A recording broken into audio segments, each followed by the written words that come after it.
Hello and happy, beautiful day to you. On today's episode, I want to share with you 3 things that I see people do that actually sabotages their progress on their spiritual journey. All the time I'll see people who wake up to this awareness that our thoughts help create our lives and getting on the spiritual journey, but then end up finding themselves stuck or overwhelmed in different ways, and they don't realize what's going on. They don't realize why there's a deeper struggle or a different struggle. And so that's where I want to go. Now, these 3 things are really common, and each one may or may not apply to you, but you'll want to listen to all 3 of them because they're very different perspectives and different awareness. For example, one gentleman that I worked with, just a beautiful, beautiful being, very successful, had made a multi-million-dollar company. Great for the planet, great for our world. And then the more he became spiritual, the more he started sabotaging it, even though the company was really great for our planet, great for the world, great company, and great ethics. I mean, all of the things. But he started sabotaging it, and he couldn't figure out why. But at a deeper level in his subconscious mind, the more he was in spiritual circles, and he started to build this belief that money was bad and money was not spiritual. Now, if we stop and think about it for a moment, if you've had this belief, here's a way to think about it, is if you think about clothing for a moment. Clothing can be very spiritual. There can be spiritual clothing that people wear for religion, for ceremonies, or that looks spiritual. And then also, if we think about it, there can be clothing that is provocative or related to gangs. I mean, it can vary. The same is true with money. People can do things like steal money, and they can do negative, buy drugs with money. Or they can also live very spiritual lives, have money from situations that are a win-win, that support everybody, that, is a good type of money that's made from good integrity, that is spent with great integrity. And so that type of money is more spiritual. So my point being is that even with this gentleman, when I started to bring in that awareness to him, his company started to recover, and recovered beautifully. Beautifully. It was even more profitable than it had ever been, because now his spiritual beliefs were working for him instead of against him. And so that is number 1. Now, number 2 is this, and this can be a little tricky, is that a lot of times people might think, okay, well, spending time in silence is good, spending time in meditation is good, but this is what I've seen happen. Now, think about this for a moment with an open mind. Imagine for a moment if you go from a spa where you're feeling relaxed and everything's really quiet to a dance club. How do you feel? It feels too much. It feels overwhelming. The contrast is just way too much. You can't, it'd be hard to go from a massage and a spa to a dance club energy. That's quite a shift in energy. And so what I've seen happen is I've seen some mothers who love their children, who are great people, great intentions for their kids. And what happens is then they'll say, okay, well, let me start meditating to have more peace of mind. And then they go into a place of meditation, and then maybe their kids are laughing or playing throughout the day, and it feels like too much. Suddenly they feel more and more overwhelmed and agitated and frustrated, because now it feels like that feeling of going from a spa and a massage to a dance party, to where even if their kids are just playing and having fun, they feel overwhelmed and aggravated and frustrated, and they feel guilty for feeling that way. And I can't tell you how many times I've seen this spiral. And then it leads to illness, because then there's the guilt and the frustration and the hurt and the overwhelm and all of these emotions, where somebody really got on the spiritual path to grow and expand, but because of when they're silencing their mind, it's becoming a problem. And so from this, you might want to think that, like, the to-do might be this, might be that if you are going to spend time with a connection with universe, maybe the best time to do it is right before bed every day, instead of first thing in the morning or throughout the day, when it might create that huge juxtaposition to where it feels like it's overwhelming or too much.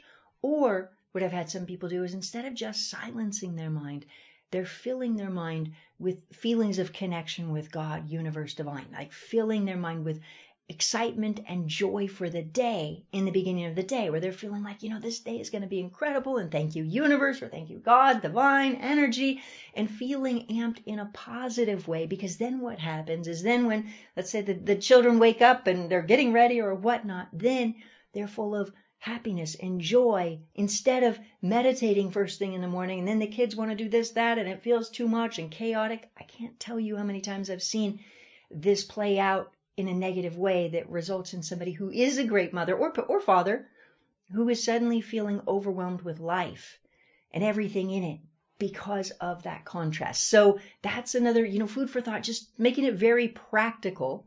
And so there's that. Now, the third insight that I want to give you is increasing sensitivity. So we had actually talked about this on the last podcast. Now, all of the time I'll see people who understand the power of emotions.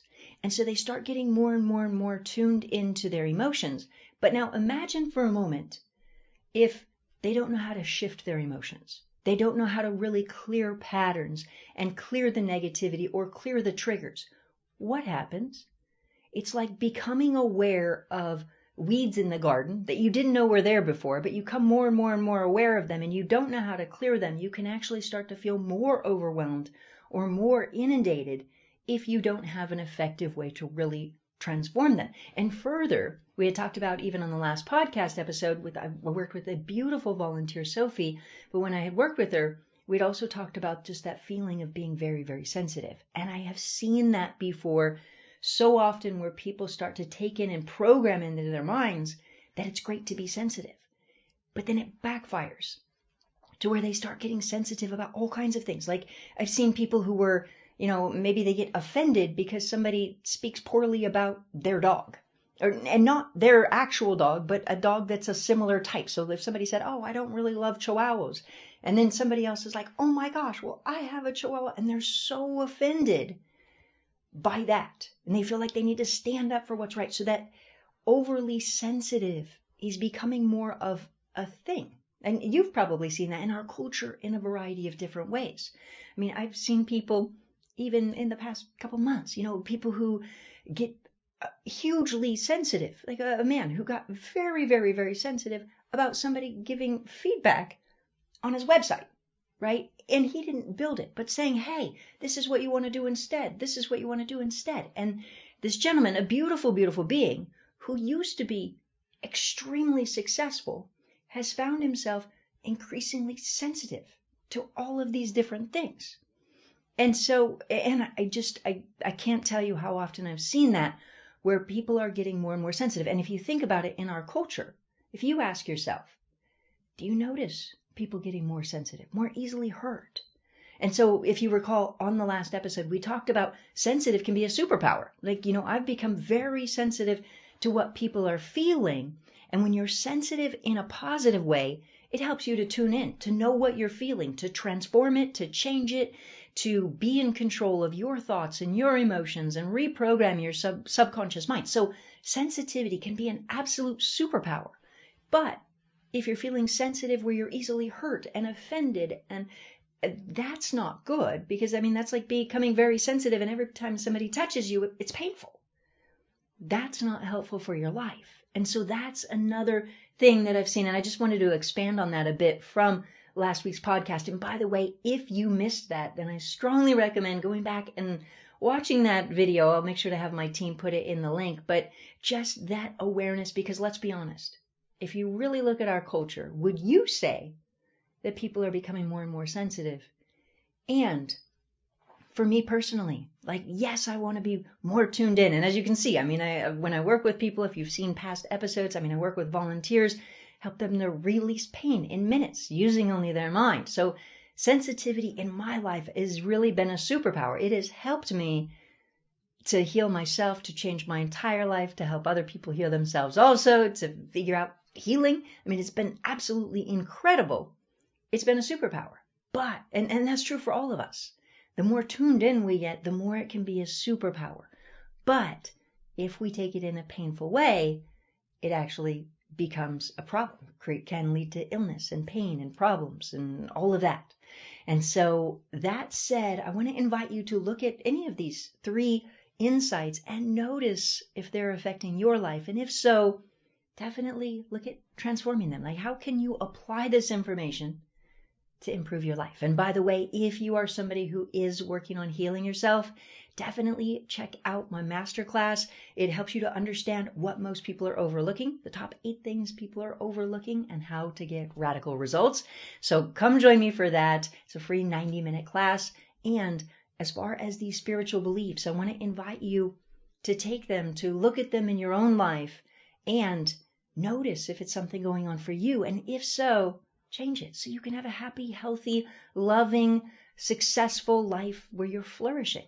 Profitability, abundance, happiness, love, joy, feeling good in your relationships, all of it. That's true spiritual and spiritful. So that's living a spiritual and spiritful life. So that's today's quick IQ episode. And I want to ask you, please do take a moment to hit the share button on this episode. Share it with somebody you love, somebody you care about, or somebody you don't even know. Because the more that every single person is empowered and happy and healthy and loved and loving, the better this world is for all of us. And so please do hit the share button, and please do make a point to have a most wonderful, incredible, fantastic rest of your day. And I look forward to seeing you on the next episode. We'll see you there.